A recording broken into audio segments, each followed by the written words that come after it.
If you need to generate long waveforms or waveforms with complex timing, like pulse trains or data packets in a serial bus, choose Advanced Mode.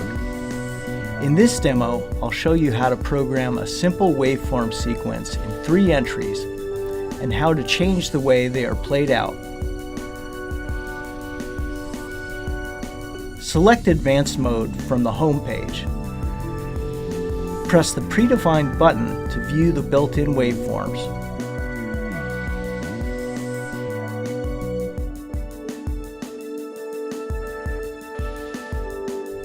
Check the waveforms and click OK to add them to the waveform list.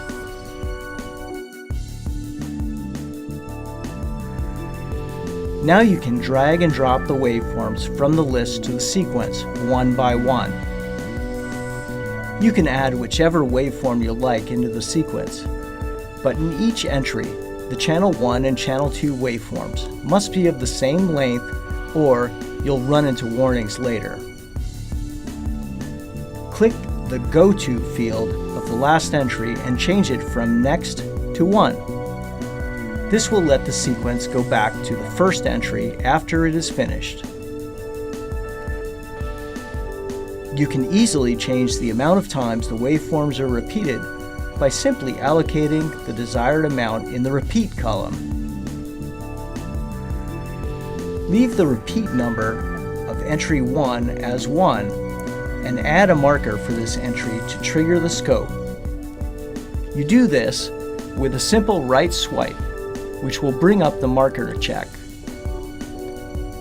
Click the On buttons on the front panel to turn channel 1 and channel 2 output on. Then click the Run button to start the sequence. Adjust the scope to observe the output waveforms with channel 1, channel 2, and channel 3 as the trigger source. You can easily change the waveform timing from the settings bar. Let's change the sample rate from 1 gigasample per second to 500 megasamples per second. This changes the output frequency to half of the original setting. And let's change the output amplitude of channel 1 to 50% of the original setting in the waveform. I'll click the Run button twice on the front panel for the changes to take effect. You can see the change on the scope in terms of the frequency and amplitude of channel 1 output. Use the Wait Event tab to see a menu of triggering event options. Let's select the front panel Manual Trigger option.